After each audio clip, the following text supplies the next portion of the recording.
नमस्कार, खबरें जारी न्यूज 24 पर मैं हूं आपके साथ मकसूद खान। 2024 के चुनावी चौसर में 4 चरण के मतदान खत्म हो चुके हैं। ऐसे में सभी दल अपना अपना रिपोर्ट कार्ड जनता के बीच पेश कर रहे हैं और अपनी अपनी जीत को लेकर बड़े दावे भी। एक तरफ बीजेपी एनडीए गठबंधन के 400 पार का दावा कर रहा है, तो वहीं विपक्षी इंडिया गठबंधन बीजेपी के 150 सीटों के अंदर सिमटने का दावा कर रहा है। 380 सीटों पर मतदान हो चुका और अब बाकी के 3 चरणों में 163 सीटों पर वोटिंग होना बाकी है। ऐसे में सबसे बड़ा सवाल यही, आखिर 2024 का रण कौन जीतेगा, किससे मिलेगा जनता का प्यार और किसका होगा दिल्ली दरबार।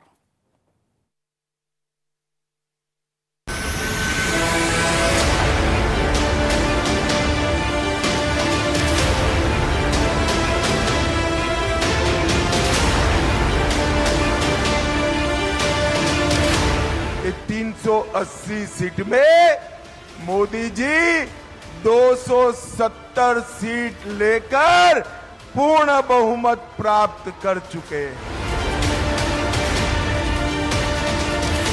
বড়জোর 190 থেকে 195 মোদি আসছে না। भारतीय जनता पार्टी का जो रथ है वो धस गया कि नहीं धस गया। जो कहते थे 400 पार, बताओ हार गए कि नहीं हार गए। ये कह रहे थे 400 पार, मैं आज आपको लिख के दे रहा हूं इनकी 230 से ज्यादा सीट नहीं आती।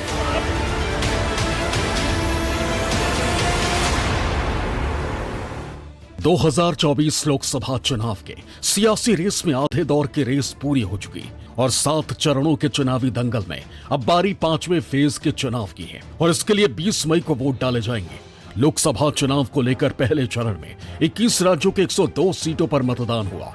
फिर दूसरे चरण में 88 सीटों के लिए 13 राज्यों में वोटिंग हुई।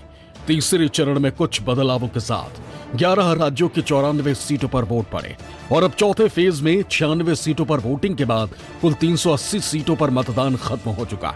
3 चरण के चुनाव बचे हैं और 163 सीटों पर वोट डाले जाने बाकी हैं। 2024 के चुनावी चौसर में मुकाबला कांटे का माना जा रहा है।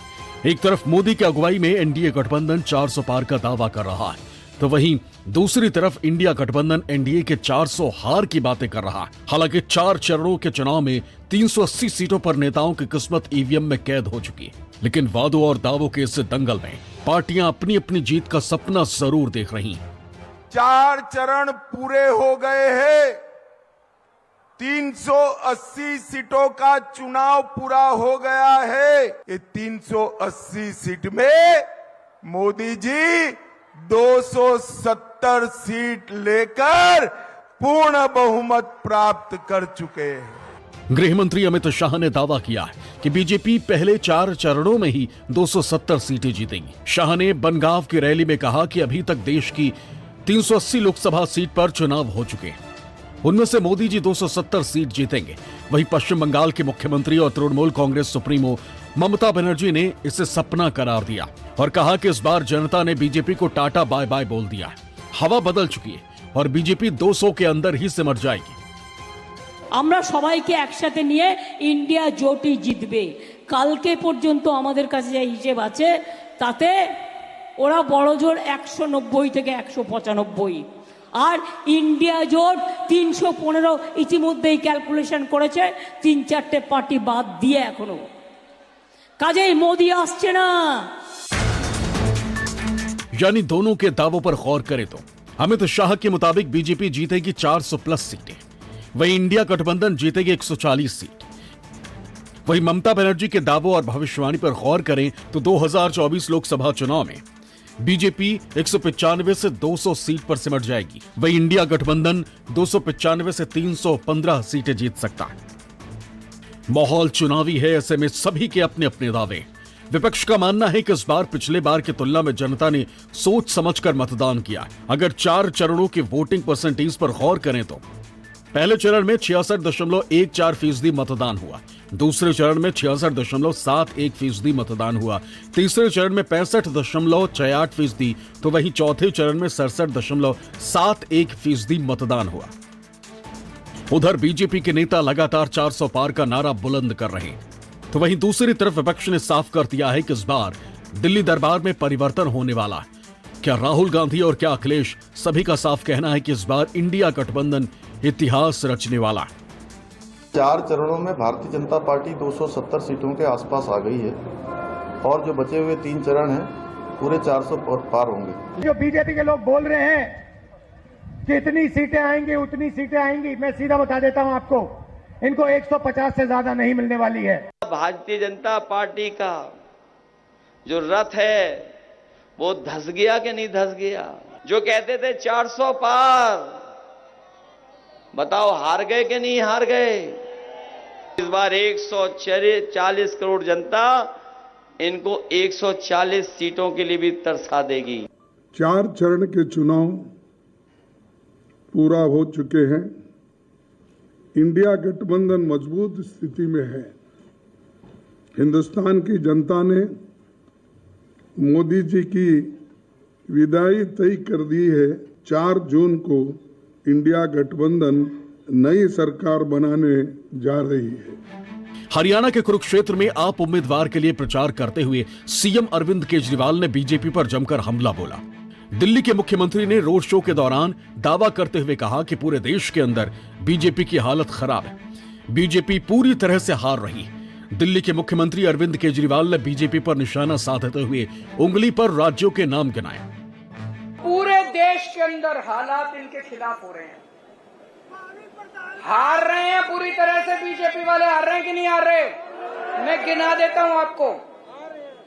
हरियाणा में हार रहे हैं, राजस्थान में हार रहे हैं, महाराष्ट्र में इनकी सीट कम हो रही है, कर्नाटक में इनकी सीट कम हो रही है, झारखंड में हो रही है, बिहार में हो रही है, यूपी में हो रही है, बंगाल में हो रही है, दिल्ली में हो रही है, पंजाब में हो रही है, और बढ़ कहीं नहीं रही। लोकतंत्र के महापर्व में आधी लड़ाई खत्म हो चुकी है। ऐसे में अब 3 चरण बचे हुए हैं। 20 मई को 5वें चरण का मतदान होगा, जिसमें 49 सीटों पर वोट डाले जाएंगे। फिर 25 मई को 6ठे चरण का मतदान होगा, जिसमें 57 सीटों पर मतदान होंगे। वहीं 1 जून को आखिरी यानी 7वें चरण का मतदान होना है, जिसमें 57 सीटों पर नेताओं की किस्मत का फैसला होगा। यानी कुल 163 सीटों पर अभी मतदान होना बाकी है। वहीं राज्य के हिसाब से देखें तो अब पार्टियों का पूरा फोकस उत्तर और पश्चिम भारत के राज्यों पर है, जहां बाकी बचे सीटों पर चुनाव होने हैं। ऐसे में सभी दलों ने अपनी पूरी ताकत झोंक रखी। जनता जनार्दन ने जो आशीर्वाद दिए हैं, उस आशीर्वाद की ताकत के भरोसे साफ साफ देख रहा हूं कि 4 जून को एनडीए का 400 पार करना पक्का हो चुका है। कांग्रेस पार्टी मान्य विपक्ष भी बन नहीं पाएगी। उसके लिए उनके शहजादे की उम्र से भी कम सीटें मिलने वाली है। बाय बाय हो रही है उसकी अब। Good bye, thank you, bye bye, tata. पहले कह रहे थे 400 पार, 400 पार, 400 पार, अब 150 पार नहीं बोल रहे। भाई और बहनों, लिख लो, आप सारे के सारे लिख लो। जून 4 के बाद नरेंद्र मोदी हिंदुस्तान के प्रधानमंत्री नहीं होंगे। राज्य के हिसाब से देखें तो अब बचे 3 चरण में उत्तर प्रदेश के 41 सीट, बिहार के 21 सीट, पश्चिम बंगाल की 24 सीट, दिल्ली की 7 सीट, महाराष्ट्र की 12 सीटें, झारखंड की 10 सीट, हिमाचल की 4 सीट, पंजाब की 13 सीट, जम्मू कश्मीर की 2 सीट, उड़ीसा में 17 सीट, हरियाणा में 10 सीट, वहीं चंडीगढ़ लद्दाख में 1-1 सीट पर मतदान होना है। लोकसभा चुनाव में बाकी के बचे हुए 3 चरणों को लेकर जिस सूबे पर सबकी नजर टिकी हुई है वो उत्तर प्रदेश है। खुद प्रधानमंत्री नरेंद्र मोदी यहां की वाराणसी सीट से चुनावी मैदान में हैं। खास बात यह भी है कि यूपी की 80 में से 41 सीटों पर चुनाव अगले चरणों में होना है। यही वो प्रदेश है जो किसी भी राजनीतिक दल का गेम बना और बिगाड़ सकता है। यही वजह है कि सभी राजनीतिक दलों ने अपनी पूरी ताकत यूपी के रण में झोंक दी है। उत्तर प्रदेश में मौसम हर दिन अपना अलग रंग दिखा रहा है। गर्मी और बारिश के बीच नेताओं की बयानबाजी भी हर फेज और हर रैली में जुदा नजर आ रही। बीजेपी के प्रमुख चेहरे नरेंद्र मोदी की अगुवाई वाली एनडीए और विपक्षी गठबंधन इंडिया दोनों जीत के दावे कर रहे हैं और जुबानी हमला करने में कोई भी नेता कोई कमी पेश नहीं कर रहा। इंडिया गठबंधन उत्तर प्रदेश में 79 सीटें जीत रहा है और क्यूटो में लड़ाई में है।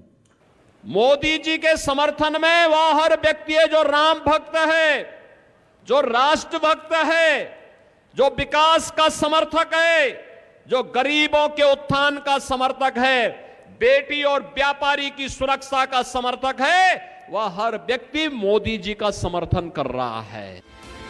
पांचवें चरण के रण में यूपी, बिहार, महाराष्ट्र और पश्चिम बंगाल की कई ऐसी सीटें हैं जिन पर खास तौर पर नजर रहने वाली है। उत्तर प्रदेश की हॉट सीट और प्रत्याशियों की बात करें तो रायबरेली में कांग्रेस प्रत्याशी राहुल गांधी, लखनऊ से रक्षा मंत्री और बीजेपी कैंडिडेट राजनाथ सिंह, अमेठी से केंद्रीय मंत्री और बीजेपी कैंडिडेट स्मृति ईरानी और फैजाबाद सीट से बीजेपी प्रत्याशी लल्लू सिंह की किस्मत का फैसला पांचवें चरण में होगा। यूपी के अलावा बिहार, पश्चिम बंगाल, महाराष्ट्र की सीटों पर भी कई दिग्गज चेहरे मैदान में हैं। बिहार की सारण सीट से लालू यादव की बेटी रोहिणी आचार आरजेडी की कैंडिडेट है, तो सारण सीट से रोहिणी आचार को बीजेपी के राजीव प्रताप रूडी चुनौती दे रहे हैं। बिहार के हाजीपुर लोकसभा सीट से लोक जनशक्ति पार्टी के अध्यक्ष चिराग पासवान की किस्मत दांव पर है। पश्चिम बंगाल के हुगली सीट से BJP candidate Locket Chatterjee candidate है, तो पश्चिम बंगाल की श्रीरामपुर सीट से तृणमूल कांग्रेस ने कल्याण बनर्जी को मैदान में उतारा है। महाराष्ट्र में मुंबई की 6 सीटों पर चुनाव है और मुंबई उत्तर से बीजेपी ने पीयूष गोयल को खड़ा किया। वहीं मुंबई उत्तर मध्य से बीजेपी ने नामी सरकारी वकील उज्जवल निकम को टिकट दिया। 2024 के चुनाव में सभी के अपने अपने दावे, लेकिन एक बात तो साफ है कि भले ही जीत का दावा सभी पार्टियां कर रही हों, पर हर एक सीट पर सियासी लड़ाई काफी दिलचस्प मानी जा रही है। बीजेपी ने जहां एक तरफ 400 पार के नारे को साधा है, तो वहीं इंडिया गठबंधन बीजेपी और नरेंद्र मोदी की हैट्रिक को रोकने के लिए जी जान से जुटी। ऐसे में देखना दिलचस्प होगा कि 2024 के चुनावी अखाड़े में किसका दाव सटीक बैठता है। Bureau report, news 24।